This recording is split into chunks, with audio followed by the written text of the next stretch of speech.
that Jesus encountered many people like us. And in every encounter, he was unmistakable. He saw what people had spent their whole lives hiding. He spoke truth into places no one else would. He challenged them with truth that was impossible to unhear.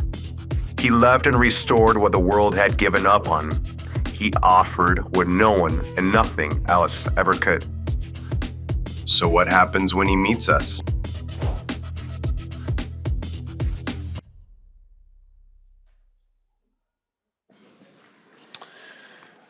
Hi. It's a pleasure to be here. I have a question for you. Have you ever gone through heartbreak? I have. Have you ever loved someone deeply and cared about them and imagined sharing your life together? All the hopes and dreams of what it would be like, happiness, joy. And then overnight, it's gone. You break up, maybe someone died, multiple ways it can happen, but it happens in an instant. And what you thought was going to happen is no longer. And for those of you that have gone through deep heartbreak, it affects every part of your being. It affects your body. It feels like a gut punch. You feel it in your stomach. It affects your mind. It starts looping. What did I do wrong? How come I couldn't see it? How can this be? Sometimes you feel guilty. You don't even know. You feel it in your spirit. You don't even know how to move forward. You feel like your life is over. It's not even worth living. And it affects every part of your being. And it's in this context that the disciples were experiencing severe heartbreak. They had believed that Jesus was the Messiah. They had bet their lives on it. As a nation, they had, for hundreds of years, were hoping that the Messiah would come. And this group of disciples, literally hundreds of them, who were following Jesus, watching his teachings, seeing the miracles, had really started to put their faith in him. So much so that in Luke 19, 35 to 38, we read, they brought the donkey, to Jesus, and they threw their coats on the road. As soon as he was approaching near the descent of the Mount of Olives, the whole crowd of the disciples began to praise God joyfully with a loud voice for all the miracles which they had seen, shouting, "Blessed is the King who comes in the name of the Lord, peace in heaven and glory in the highest." This is it. This is what we've been hoping for. Jesus is coming in. I mean, they're shouting again, like if it's in a stadium. You know, I don't know if you ever been to a stadium here or in the States, but it's a full-blown shout. This is joy. This is excitement. This is everything we've imagined. It's finally happening. And less than a week later, he's dead, hanging on a cross. That's a gut punch. I mean, that's the kind of pain that doesn't just go away. And we see two disciples in particular, one named Cleopas, and it says, and another disciple. Now, some scholars believe that this is a husband and wife, not two men, and that they're headed home. They're headed up to their home in Emmaus. And there's a reference in John to Mary of Cleopas, spelled slightly different, one letter off, but the scholars believe that this may have been his wife, and that's why she wasn't referred to. It was assumed that people would know. And I'd like to read, let's read the passage that we're going to be looking at today. We're going to start in Luke 24, verses 13 and 14. And behold, two of them were going that very day to a village named Emmaus, which was about 7 miles from Jerusalem. And they were talking with each other about all these things which had taken place. Now, this is roughly a 3-hour walk that they were on. And remember, they're deeply grieving. So, I mean, again, this is like losing someone in a car accident. This is a painful, painful conversation. They're trying to process the grief, the sadness, and I can only imagine that the self-doubt, like, how did we miss it? Like, why didn't Jesus stop the cross? Like, he could have totally stopped it. He could have he controlled the wind and the waves. How could he not have stopped this? And that questioning, that wondering, that sense of feeling like their hope was gone, life was over. I mean, again, this is their future, and that dream is gone. And it's natural to go into a space of self-doubt, a space where you feel like, I don't even know who God is. Life is not working out the way I had imagined. And it's in the middle of this severe pain that the Lord comes close. Comes close. Let's look at it. Verse 15 and on. 15 to 19.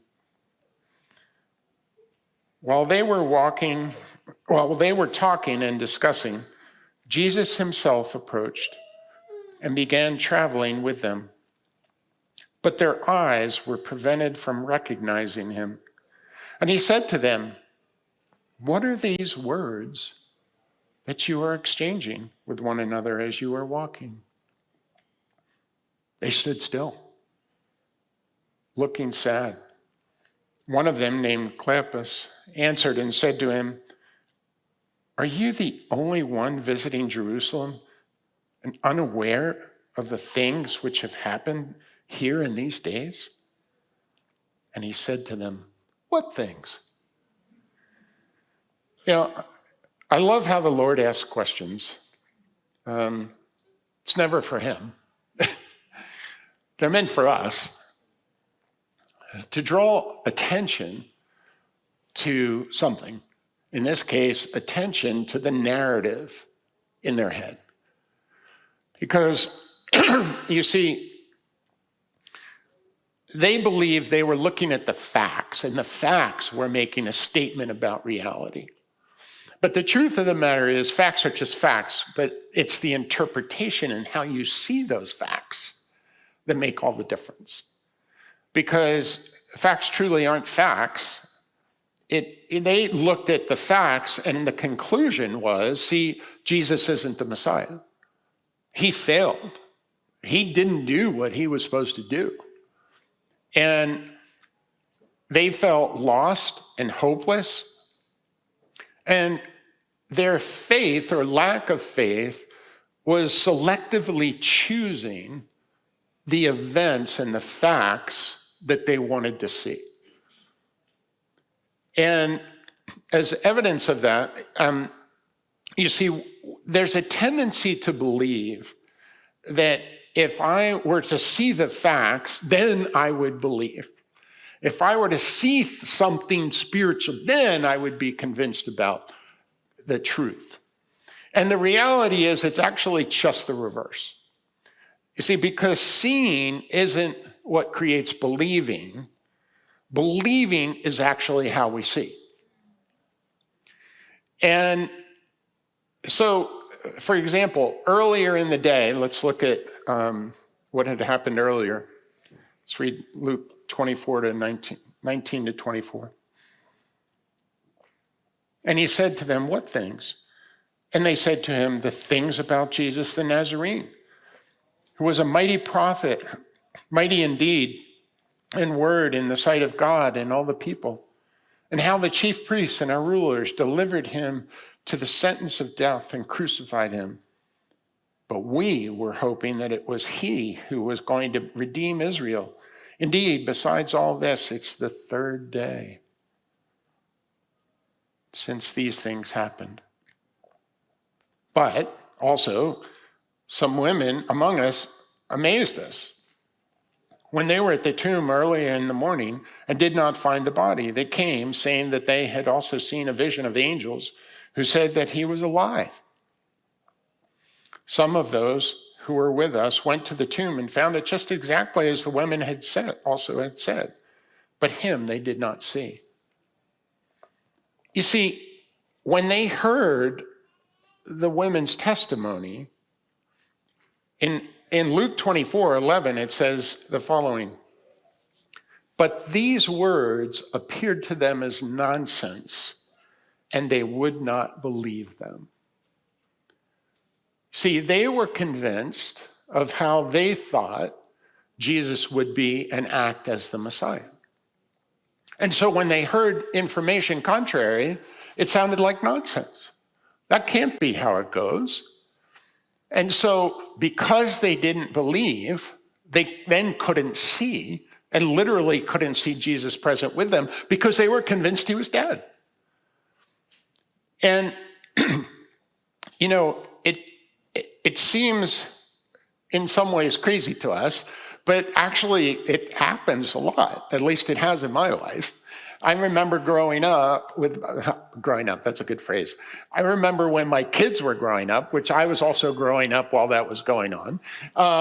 So when my kids were growing up, this would happen on multiple occasions. I'll just give you one instance where, for whatever reason, I had the belief that we didn't have any ketchup. Maybe I tried to find it earlier, didn't see it, whatever. And so, you know, we're having a meal, having hamburgers, and one of the kids said, "Dad, can you get the ketchup out of the fridge?" And I said, "I don't think there isn't." "Well, just check, please." So I go to the fridge, open the fridge, look on the shelves, look on the door. No, close the door. No, we don't have ketchup. Sit back down. Sure enough, one of the other kids gets up, goes to the fridge, opens the door, pulls out a bottle of ketchup. I'm like, oh my gosh, miracle. You know, it's like somehow I saw it, but somehow I didn't see it. And so because there was a latent belief inside of me that it wasn't there. And so even though my eyes saw it, I didn't see it. And that's the kind of thing that happens spiritually when our lack of faith is blinding us to the spiritual reality. And that's why Jesus then starts to open up the scriptures to them. Let's read Luke 24:25-35. "And he said to them, 'O foolish men, slow of heart to believe in all that the prophets have spoken. Was it not necessary for the Christ to suffer these things and to enter into his glory?' Then, beginning with Moses and with all the prophets, he explained to them the things concerning himself in all the scriptures. And they approached the village where they were going, and he acted as though he were going farther. But they urged him, saying, 'Stay with us, for it is getting toward evening, and the day is now nearly over.' So he went in to stay with them. When he had reclined at the table with them, he took the bread and blessed it, and breaking it, he began giving it to them. Then their eyes were opened, and they recognized him, and he vanished from their sight. They said to one another, 'Were not our hearts burning within us while he was speaking to us on the road, while he was explaining the scriptures to us?' And they got up that very hour and returned to Jerusalem and found gathered together the 11 and those who were with them, saying, 'The Lord has really risen and has appeared to Simon.' They began to relate their experiences on the road and how he was recognized by them in the breaking of the bread." Now, I'd like to take a quick look at verse 25, as I'm sure some of you thought, well, why would he say, "you foolish men," if it was a husband and wife? Well, in the Greek, it actually says, "you foolish ones." It does not create a gender. And that notion of foolish isn't stupid. He's not saying you guys are stupid. What it means is literally one without perception. And he's saying that you guys lack spiritual awareness in order to look at the facts of what's going on. And you see, because again, they think he's dead. He's right there next to them, and that's why they can't see him. And so it's an issue of the heart which creates sight. And that's why Jesus calls them slow of heart. Or to paraphrase it, it would be something like, your inner being is reluctant to move toward belief, and that is clouding your vision and understanding. You know, when I was young, I was slow of heart. I wanted to intellectually understand and make sense out of the Bible and spiritual things before putting my faith in them. And I found that it kept me from acting on my faith. And so I created a thing in my mind called a file. Like imagine, for all you old people out there, a file cabinet, right? And so where you put the papers in and you file it away. And so in my mind, I had this notion of a file cabinet where I would take my questions and I would file them in a file entitled Thoughtful Uncertainty. I don't have enough information. I need to think about this more, but I'm not going to say I don't believe. I'm just going to file it away in thoughtful uncertainty. And so over the years, I found that has actually really helped me to not be resistant and to file certain deeper questions away for another time. And especially in moments of pain, when we don't understand why something is going on. Because in moments of pain, it's so easy to believe that God is not good, that he doesn't see me. It's easy to feel alone and abandoned, and like God doesn't care. And it's in those moments that it's most critical to kind of reconnect, to remember spiritual truth. And one of the ways that I found to remember my heart and reconnect with spiritual truth is to allow certain scriptures to wash over my mind. And I've committed them to memory so that at any moment, at any time, anywhere, I can allow that to happen. And one of there's many. Today I'll just mention two, but two or three. But one of them is Psalm 27:13. I would have despaired if I had not believed that I would see the goodness of the Lord in the land of the living. And so when I feel despair coming on me, I let this kind of roll around in my heart and my head and say, no, I believe that I will see the goodness of the Lord. And sometimes it's the fact that I can't see it. By faith, I have to just declare it's here, it's around me, it's in my life, but I'm not seeing it. And so I ask the Lord for sight. Help me to see it. I believe it's here, but I can't see it. And then other times when it's really bad, I'm just like, no, it's not here. But I declare it as a faith and as a truth, Lord, I know you're good and I know that you see me. And so your goodness is at work, even though I can't see it and even though I don't feel it. And another one that's very helpful to me is Isaiah 41, 9 to 11 and verse 13. And I actually personalize it. And I say, Chris, it says the Lord speaking to me in my mind, you are my servant. I have chosen you. I have not rejected you. Do not fear.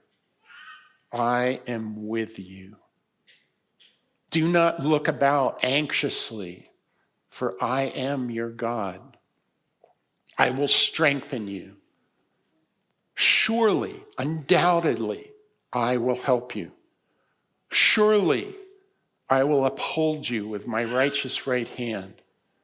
For I am the Lord your God, who upholds your right hand, who says to you, do not fear, I will help you. And I say it over and over and over. It helps me remember, reconnect to my spiritual purpose.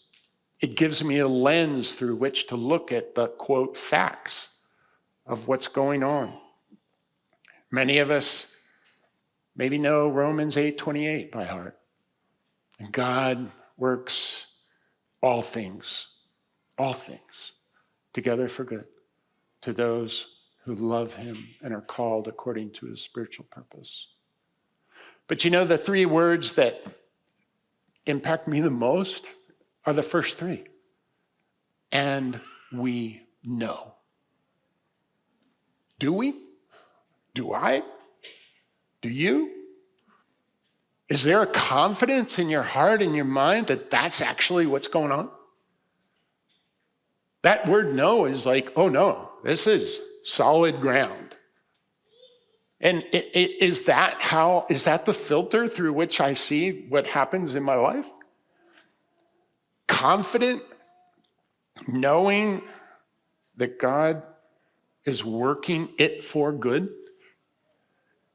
Many years ago, after graduating from business school and working in consulting in Colorado, the Lord gave me a holy restlessness that I knew I was supposed to be about something else. And it wasn't just about making money and having a nice house and nice car. And so that went on for a couple of years, actually. And I wrote letters and trying to figure out what I was to do with my life and spiritual purpose. And long story short, I decided to move to Costa Rica to start La Viña Escazú. Well, 3 months before leaving, I went to a conference in Toronto. And I went forward for prayer. And the man who prayed for me was on the prayer team. And he just stood silent in front of me for 15 minutes. And didn't say a word. And then finally he just said, Chris, I've never felt this before, but the Lord calls you Peter, and he's going to build a church on your shoulders. And that's all he said. And I just started weeping. I said, you have no idea. I leave in 3 months to go play at a church, and I've never pastored, and we have no team, and no support, and I'm going to work down there, And anyway, I got down here, and 2 weeks after I got here, the job I thought I was going to have fell through, and crazy time. That's a whole nother story. And later that night, the Lord gave me a vision that I was to be a bridge, and I would be a bridge across cultures and across social classes and across denominations. And I saw an image of this bridge. Well, I came to Costa Rica at that time. I'd lived here years before, actually, but when we moved here for that, I knew because I was to be a bridge across social classes that we wanted to make a difference in some of the more difficult areas in the city. And I heard a guy speak who was running a drug rehab center, and I went up to him and just said, how can I help? And he said, Chris, help me reach the kids of this community because they're really the addicts of the future. And I just knew. I knew in my spirit, I knew in my soul, that's what we're going to do. And so that next weekend, I bought a bunch of hot dogs, and he loaned me a megaphone, and I walked the streets of the neighborhood and said, we got hot dogs in the parking lot over here. Want some? And we had about 35 kids show up. And again, being the good gringo that I am, I figured it was all going to happen orderly and perfect. And it was sheer chaos, right? I had one kid with 6 hot dogs in his pocket, another one who didn't have any. They get in a fist fight. There's blood. There's screaming. Everybody's yelling. And finally, I kneeled down and I looked the kid in the eye and I say his name. And he just transformed right in front of me. It was like a miracle. It was like angelic. I was like, what just happened? And the more I thought about it, I was like, he just wants to feel seen. And that's what started a foundation called Funda Vida. And this year we're celebrating 30 years of working in the inner city. Thank you. Yeah. So we serve about 500 kids a week. We have 3 centers. We do English second language, programming, coding, robotics, tutoring. We're now working on helping kids manage AI agents. Who knew? And leadership and spiritual development, but it's transformative. It changes these kids' lives. And in these communities, 90% of the kids will never graduate from high school. And so we're just trying to be the light and love of Jesus in these areas. And, you know, it's always made me curious why Jesus pretended like he was going to keep on traveling. He's having this great discussion with these guys on the road to Emmaus. And then he's like, nah, you guys are home. I'm going to keep going. And they insist, no. And I think it's because it's not about information. It's about hunger. And the Lord responds to hunger. In food, there's a phrase that hunger is the best sauce. I don't know if you ever had a meal. Oh, that was amazing. It was so good. And well, how hungry were you before you sat down and ate it, right? Because you can have a really great meal when you're really hungry. And it can be pretty simple. And it's just like amazing. Because hunger is the best sauce. And that's true spiritually. Hunger is the best sauce. It's what the Lord responds to. It's the cry of our heart for him and for his presence. It's something that we long for. I remember I was driving to the kids club years ago. We started kids club Saturday morning. I mean, we've grown organically over the years, and just miracle after miracle of what God's done. But on this particular day, I was headed there on a Saturday morning. I was going down a hill, and I went past this woman, 89-year-old woman with a bag on her shoulder. And as I went past her, the Spirit of God just said, stop, pick her up. Well, again, being the obedient person I am, I kept driving. And I was just like, nah, what's that? It's nothing, you know. And so I got about 100 yards, and it was twice as loud. Stop, go back and pick her up. So I pulled over, slammed on the brakes, go back up the hill, and I roll down the window and say, hey, would you like a ride? And I'm thinking she's going to say no. And she's like, yeah, absolutely. And I was like, oh, okay. So I said, hop in. Well, she couldn't find the door handle on the car. And so I got out and I opened the door in the back seat, got her in and got the bag in. And we got back in the car, and I said, oh, I noticed you had trouble seeing the door, and did you forget, do you have your you don't have your glasses? And she goes, no, I don't have my glasses. And so I said, oh, did you leave them at the house? And she goes, no. I go, well, where are they? She goes, I don't have any. I was like, oh, you don't have glasses. And she says, exactly. I said, would you like to go get some? And she goes, what, now? And I'm like, yeah, sure, let's go. So she says, yeah, absolutely. So we went to Optica, which at that time was in Emmaus, which is a Walmart now. And I took her in, and we did the tests or whatever. And the guy there said, you know, you can't help her here, but we have another shop, and maybe you can go there. And that's in Corridabat. And so it's about another 10, 15-minute drive from where we were. So we get back in the car. And to get there, you had to go around on a roundabout. And we were just coming up onto the roundabout. We're in the middle of all this traffic. And she just screams, stop. And so I slam on the brakes. She opens the door, and she vomits out into the middle of the road. And there's cars whizzing by on both sides of us. And I look out, and her teeth had flown out when she vomited. And so they're in the middle of the vomit, in the middle of the road. And so I go over, and I get her teeth out. And fortunately, I had a bottle of water, and I clean them off, and I clean her off. And everybody's beeping at us, and we get back in the car. And then I'm like, oh, I'm so sorry. And she's like, oh, I'm so sorry. I haven't been in a car in 4 years. And And I was convinced it was my driving, which actually might have been it as well. But, and so I said, do you want to keep going and to this other store? And she goes, yes, absolutely. So we get to this other store and we're talking along the way, and she's telling me the story of her son and how he died. And so we just had a great conversation. And we got to this other place and they tested her, and the guy came back and he said, look, I'm so sorry, but there's nothing we can do.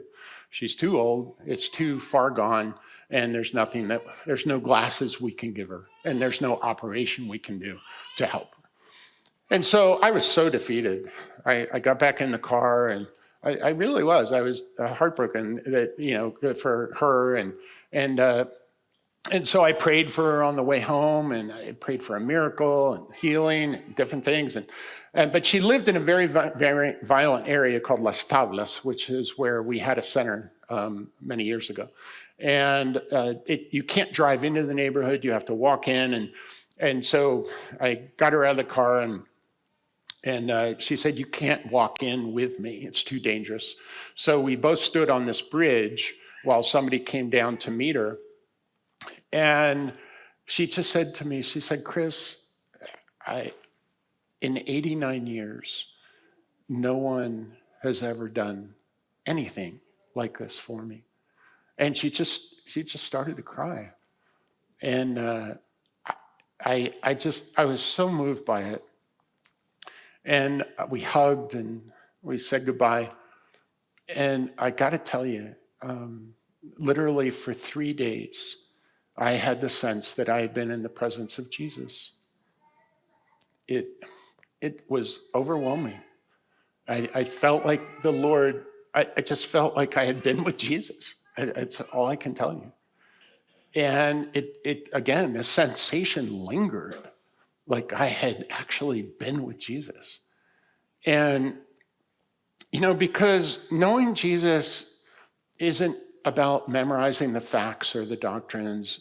It's not like the back of a baseball card, where you know all the info. It's a relationship. It's a living relationship.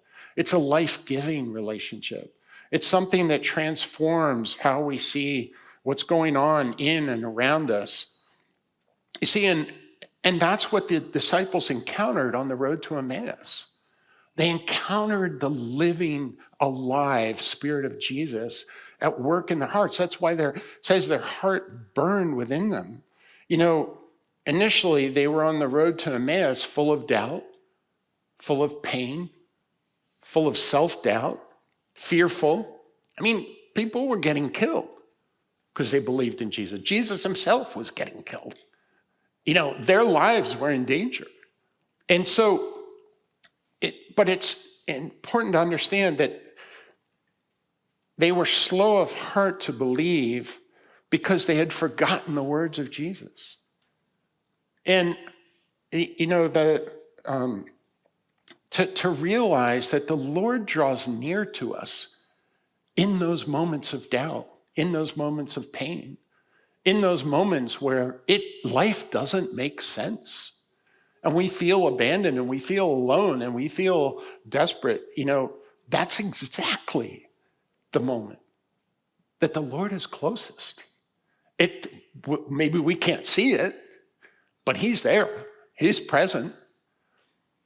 And, it's amazing to me because when the Spirit comes and we have an encounter with the living God, it's no longer theory, it's personal.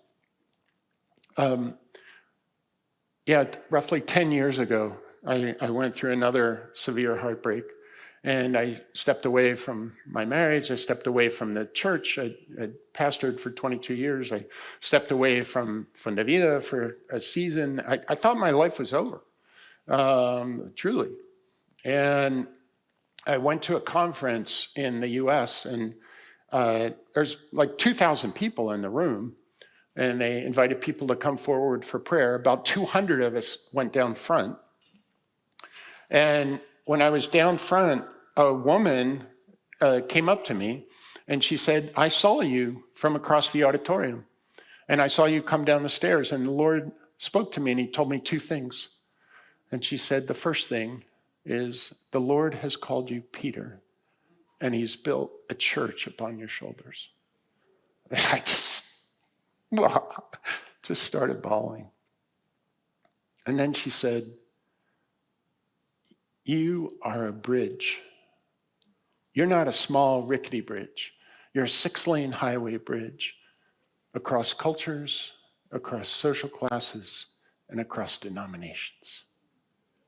And she walked away. That's all she said.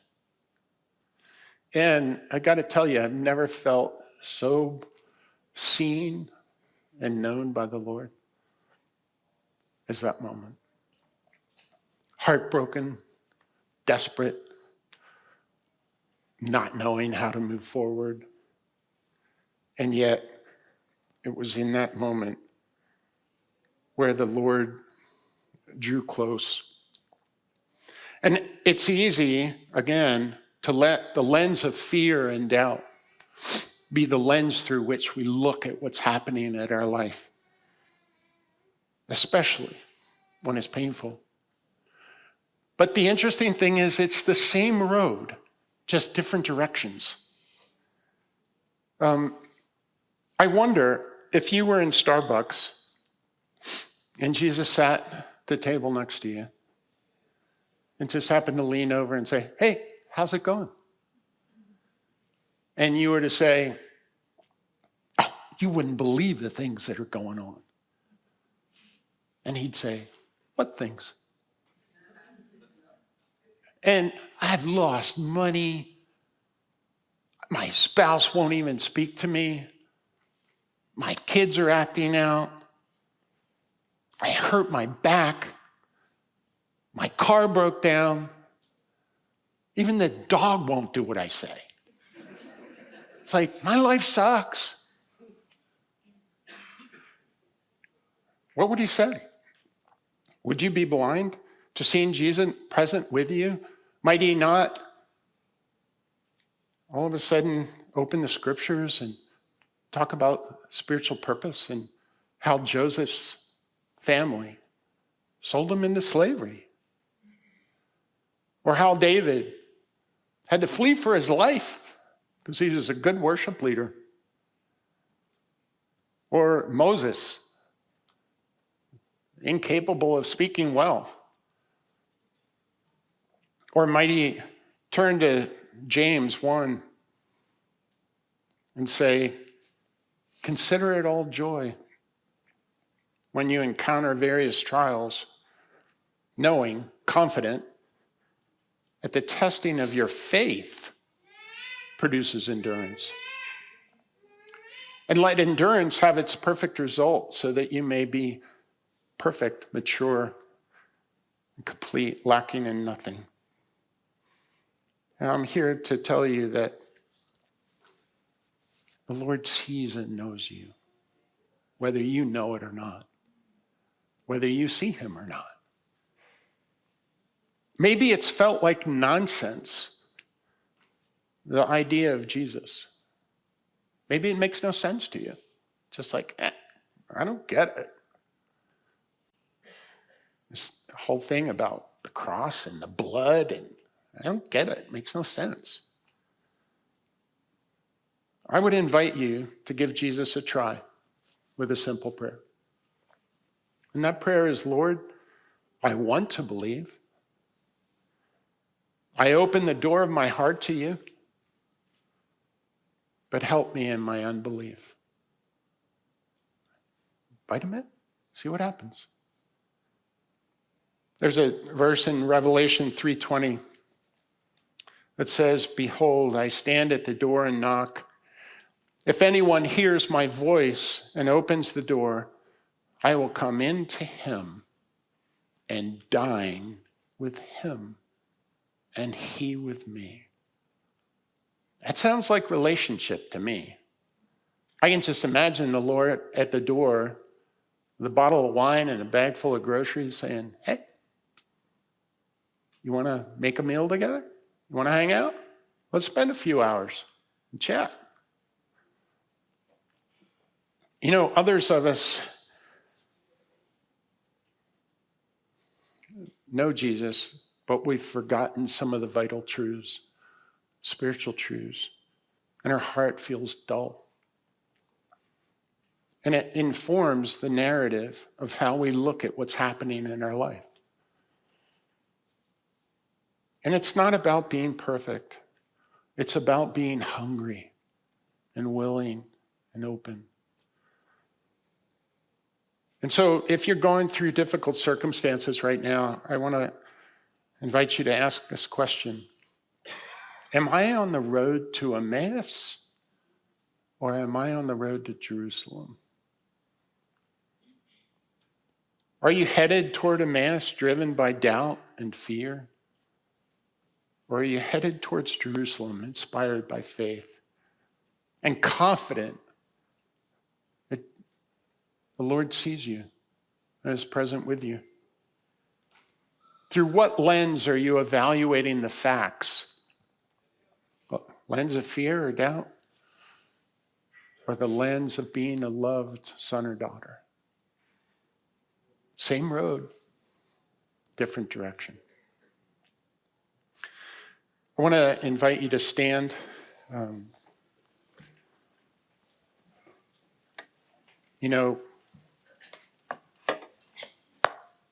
would love to pray for you. People on the worship team, on the prayer team would love to pray for you. If you're going through something, or maybe you just want to pray for hunger again, or respond because you're hungry. I want to invite you. Maybe you've never had anybody pray for you. It's all good. If you respond to hunger, God responds back. And so I invite you to come forward, come on down, and I'd love to pray for you, and I know others of the team would as well.